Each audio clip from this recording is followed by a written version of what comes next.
Hi Sriram. నమస్కారం అండి.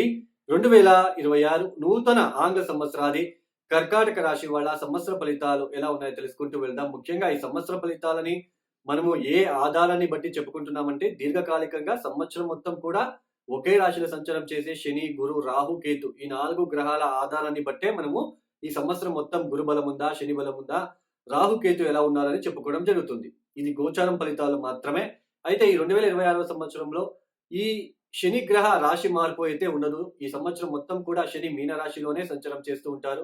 ఇక రాహు, కేతువులు కూడా 2026 డిసెంబర్ 5వ తేదీ వరకు కూడా రాహు, కేతు రాశి మార్పు కూడా ఉండదు. రాహు యాజ్ ఇట్ ఈజ్ కుంభరాశిలో సంచారం, కేతు యాజ్ ఇట్ ఈజ్ సింహరాశిలో సంచారం చేస్తూ 2026 డిసెంబర్ 5వ తేదీ తర్వాత రాహు మకరంలోకి ప్రవేశిస్తే కేతు కర్కాటక రాశిలోకి ప్రవేశిస్తారు.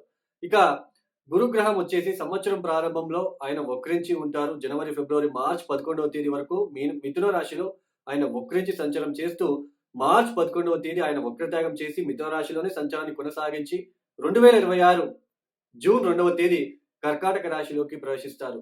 కేవలం 5 మాసాలు మాత్రమే అక్కడ ఉండి 2026 అక్టోబర్ 31వ తేదీ అతిచార మార్గంలో ఆయన సింహంలోకి వచ్చేస్తారు. మళ్ళీ అక్కడ ఒక మాసం ఉండి వక్రించి మళ్ళా వెనక్కి వెళ్తారు. ఈ గ్రహ సంచారం వలన ఈ కర్కాటక రాశి వాళ్ళకి ముఖ్యంగా చిన్న విజ్ఞప్తి, కర్కాటక రాశిలో లక్షల మంది ఉంటారు. అందరికీ ఒకేలాగా ఫలితాలు ఉండదు. వాళ్ళ వాళ్ళ జాతక రీత్యా యోగాలని బట్టి, దశాభుక్తి బట్టి మెయిన్ అది మనం తీసుకోవాలి. ఈ గోచారంలో శని బలం ఉన్నా, గురు బలం ఉన్నా లేకపోయినా మనకి దశాభుక్తి గనక బాగా ఉంటే, మంచి పీరియడ్ జరుగుతూ ఉంటే పెద్దగా పట్టించుకోవాల్సిన అవసరం అయితే ఉండదు. మొత్తానికి ఈ 2026వ సంవత్సరంలో కర్కాటక రాశి వాళ్ళకి మిశ్రమ ఫలితాలు గోచరిస్తూ ఉన్నాయి. నవమ స్థానంలో శని యొక్క సంచారం సంవత్సరం మొత్తం కూడా నవమ స్థానంలోనే శని సంచారం ఉంటుంది. ఇక్కడ టెస్టింగ్ పీరియడ్ అని చెప్పవచ్చు. సోదరుల మధ్య కొన్ని విభేదాలు కావచ్చు, కొన్ని భయము, ఒక విషయంలోనూ కూడా కాన్ఫిడెన్స్ ఎక్కడో ఒక చోటు లోపించడము, కాన్ఫిడెన్స్ తగ్గడము, అలానే తండ్రి ఆరోగ్యం విషయాలలో కొన్ని ఇబ్బందులు, దూర ప్రాంతానికి వెళ్లి చదువుకోవాలి, దూర ప్రాంతానికి వెళ్లి నేను ఉద్యోగం చేయాలనుకున్న వాళ్ళకి అక్కడ ఆటంకాలు, అలానే ఈ ప్రయాణాల్లో కూడా కొన్ని ఆటంకాలు ఇలాంటివి ఎక్కువగా ఉంటాయి. అధైర్యము కూడా ఈ సమయంలో ఎక్కువగా ఉంటుంది. నవమ స్థానంలో శని లాంటి గ్రహం వచ్చినప్పుడు తండ్రి ఆరోగ్యం విషయంలో కొంచెం కేర్ తీసుకోవాలి, జాగ్రత్తలు తీసుకోవాలి. అలానే నవమాధిపతి, షష్టాధిపతి అయిన గురువు 12వ స్థానంలో ఆయన వక్రించి సంచారం చేసేది కూడా అంత మంచిది కాదు. ఆరోగ్య విషయాలలో కొన్ని ఇబ్బందులు, ఒడిదుడుకులు, ఈ కోర్ట్ విషయాలలో, అలానే ప్రాపర్టీ రిలేటెడ్ తండ్రి గారి తరపున నుంచి రావాల్సిన ఆస్తికి సంబంధించిన విషయాలు అది డిలే అవ్వడము, అలానే ఈ స్టూడెంట్స్ మెయిన్ చదువుల పట్ల కాన్సంట్రేషన్ లేకుండా ఉండడము, ఇలాంటివి ఎక్కువగా ఉంటాయి. ప్రతి పనిలో కూడా ఆటంకాలే ఎక్కువగా ఉంటాయి. ఉద్యోగాలలో కూడా కొన్ని ఆటంకాలు మీరు ఫేస్ చేయక తప్పదు. అయితే 2026వ సంవత్సరంలో జూన్ 2వ తేదీ నుంచి జన్మరాశిలోకి గురువు వచ్చిన తర్వాత కొంచెం కాన్ఫిడెన్స్ రావడము, అలానే దైవ భక్తితో మీరు ముందుకు సాగడము, అలానే ప్రతి పనిలో కూడా ఉన్న ఆటంకాలని అధిగమించి మీరు ముందుకు సాగే ప్రయత్నం చేస్తారు. వాటిని సఫలీకృతం చేసుకుంటారు. అయితే గురుబలం అయితే ఉండదు. కష్టం ఎక్కువగానే ఉంటుంది. ప్రతిఫలం అయితే తక్కువగానే ఉంటుంది. బట్ కాన్ఫిడెన్స్ లేకుండా ఉండడం అనేది చాలా ప్రమాదకరం. కాన్ఫిడెన్స్ లేకపోతే మనిషికి అతను చాలా ఇబ్బంది పడాల్సి ఉంటుంది. కాబట్టి ఈ 2026 జూన్ 2వ తేదీ తర్వాత ఆ కాన్ఫిడెన్స్ అనేది మీరు పొందుకుంటారు. కాన్ఫిడెన్స్ వస్తుంది. బట్ ఈ పెళ్లి కాని వాళ్ళకి పెళ్లి అయ్యే సూచనలు ఇవన్నీ కూడా కొంచెం డిలే అవ్వడానికి, పోస్ట్‌పోన్ అవ్వడానికి ఛాన్సెస్ ఎక్కువగా ఉంటుంది. ఆర్థిక విషయాల్లో కూడా కొన్ని డిస్టర్బెన్సెస్, ఈ సంబంధాలలో మెయిన్ భార్యాభర్తల రిలేషన్‌షిప్‌లో కూడా కొన్ని అనుకోని విభేదాలు, డిస్టర్బెన్సెస్ లాంటివి మీరు చూడవలసిన ప్రమేయం ఏర్పడుతూ ఉంటుంది. మొత్తానికి కొంచెం డిస్టర్బెన్సెస్ అంటే ద్వితీయ స్థానంలోనూ కూడా కేతు ఒక సంచారము, ర్యాష్‌గా మాట్లాడడము, కుటుంబంలో కొన్ని గొడవలు ఆల్రెడీ మీరు చూస్తూ వస్తున్నారు. ఈ సంవత్సరం కూడా కొన్ని ఖర్చులు పెరగడము, అలానే కష్టం ఎక్కువ, ప్రతిఫలం తక్కువ, సరిగ్గా సరైన టయానికి భోజనం చేయలేకపోవడము, గుప్తాంగాలలో కొన్ని ఇరిటేషన్ లాగా అనిపించడము, చర్మ సంబంధమైన సమస్యలు ఉండడము, ఇలాంటివి మీరు ఫేస్ చేస్తూ ఉంటారు కర్కాటక రాశి వాళ్ళు. అయితే 2026 అక్టోబర్ 31వ తేదీ తర్వాత మీకు కొంచెం అనుకూలించే ఆస్కారాలు ఎక్కువగా కనిపిస్తూ ఉంటాయి. కొంచెం గురుబలం వస్తుంది అప్పుడు సింహరాశికొచ్చిన తర్వాత. మళ్ళీ మీ మాటకు ఒక రెస్పాన్స్ బాగా వస్తుంది. ఆర్థిక విషయాల్లో అభివృద్ధి సాధిస్తారు. మంచి జీవితాన్ని పొందడానికి ఆస్కారాలు కనిపించినప్పటికీ 2026 డిసెంబర్ 5వ తేదీ తర్వాత జన్మ రాశిలోకి కేతు రావడము, సప్తమ స్థానంలోకి రాహు రావడము, ఇది కూడా కొంచెం డిస్టర్బెన్సెస్. ఏ పని చేయడానికి ఉండదండి. ఒక విరక్తి భావం వ్యక్తం చేస్తారు. విరక్తిగా ఉంటారు. గడ్డం పెంచుకోవడము మగవాళ్ళు, ఏ పని చేయాలనుకున్నా ఒక విరక్తి అంటే జీవితం పైన కొంచెం విరక్తం రావడము.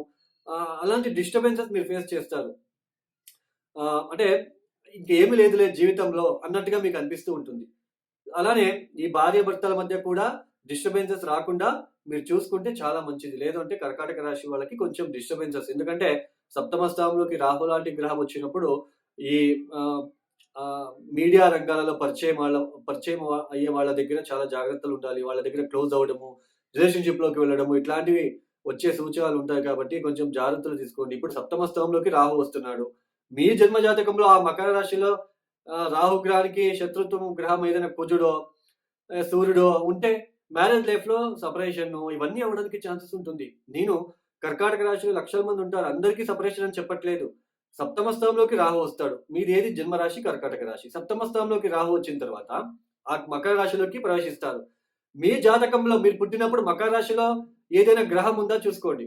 ఏ సూర్యుడో, ఏ కుజుడో అట్లా ఉంటే గనక, ఏ శుక్రుడు గనక ఉంటే మ్యారేజ్ లైఫ్‌లో చాలా డిస్టర్బెన్సెస్ ఏర్పడతాయి మళ్ళీ మీకు. సో, ఇది మీరు మనం తెలుసుకోవాలి. మొన్నటి వరకు బాగున్నామండి మా హస్బాండ్, వైఫ్. ఎందుకో ఈ మధ్య మేము ఎప్పుడు గొడవలు పడుతూనే ఉంటాం. ఇవన్నీ కూడా ఇలా ఒక గ్రహం ఒక రాశి నుంచి ఒక రాశికి వెళ్లి సంచారం చేసేటప్పుడు, ఆ రాశిలో ఎవరైనా ఉన్నారా? ఇప్పుడు నవమ స్థానంలో శని యొక్క సంచారం జరుగుతూ ఉంది మీకు. మీన రాశిలో. అక్కడ మీ జాతకంలో గనక మీరు పుట్టిన జాతక రీత్యా ఆ మీన రాశిలో శనికి శత్రుగ్రహాలు సూర్యుడో, కుజుడో గనక ఉంటే చాలా ఇబ్బందులు. ఎడ్యుకేషన్ చేయడానికి కూడా అవ్వదు.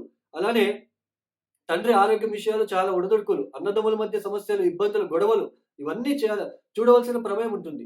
మనము జనరల్ ప్రిడిక్షన్ ఇవ్వడానికి రాలేదండి నేనిక్కడ. కర్కాటక రాశిలో లక్షల మంది ఉంటారు. ప్రతి వీడియోలో నేను చెప్పుకుంటూ వస్తున్నాను. లక్షల మందికి ఒకేలాగా ఉండదు. మీ జాతక రీత్యా ఇప్పుడు నెక్స్ట్ మేషరాశికొస్తాడు శని. అప్పుడు మీకు దశమ స్థానం అవుతుంది. అప్పుడు కర్కాటక రాశిలో మీరు ఒకసారి జాతకం చూసుకోవాలి. మేషరాశిలో శనికి శత్రుగ్రహాలు ఎవరైనా ఉన్నారా? అప్పుడు అలర్ట్‌గా ఉండాలి. ఉద్యోగ విషయాలలో తొందరపాటు నిర్ణయాలు తీసుకోకుండా జాగ్రత్త పడాలి. ఓహ్! సూర్యుడు అక్కడున్నాడు లేదా కుజుడు అక్కడున్నాడు. ఇబ్బందవుతుంది ఉద్యోగాలలో. చాలా జాగ్రత్తలు తీసుకోవాలి అని మనం అర్థం చేసుకోవాలి. సో, ఇది. సో, ఈ కర్కాటక రాశి వాళ్ళు తప్పనిసరిగా చూడండి ప్రతి ఒక 3 గురువారాలు ఈ పసుపు కలర్ బట్ట తీసుకొని కర్చీఫ్ కొత్త బట్ట. దాంట్లో 300 గ్రాముల శనగలు, 300 గ్రాముల బెల్లం మూట కట్టినట్లు కట్టి ఆంజనేయ స్వామి పాదాల దగ్గర పెట్టించి గురువారం పొద్దున్నే సంకల్పం చేసుకొని గురుబలం పొందడానికి మీరు సంకల్పం చేసుకొని ఒక 5 ప్రదక్షిణాలు చేసి అక్కడే ప్రార్థించుకొని వాళ్ళకి అక్కడే టెంపుల్‌లో ఇచ్చేసి వచ్చేయండి. ఇట్లా 3 గురువారాలు చేసుకోండి. అలానే ప్రతిరోజు శ్రీపాద, శ్రీవల్లభ దివ్య చరితామృత పుస్తకాన్ని చదువుకోవడానికి ప్రయత్నం చేయండి. ప్రతి మాసం వచ్చే త్రయోదశికి శివుడికి తైలాభిషేకం నువ్వుల నూనెతో సాయంత్రం ప్రదోషకాలంలో తైలాభిషేకం చేయించుకోవడానికి ప్రయత్నం చేయండి. ఇక ఎవరైతే ఈ వీడియోని చూస్తున్నారో లైక్ చేయండి, షేర్ చేయండి, సబ్స్క్రైబ్ చేసుకోండి. అలానే ఎవరికైనా ఆస్ట్రాలజీ కన్సల్టేషన్ కావాలనుకుంటే డిస్‌ప్లే అవుతున్న నంబర్‌కి నేరుగా కాల్ చేయండి. ఇక సర్వే జనం సుఖినో భవంతు. ధన్యవాదములు. జై శ్రీరామ్.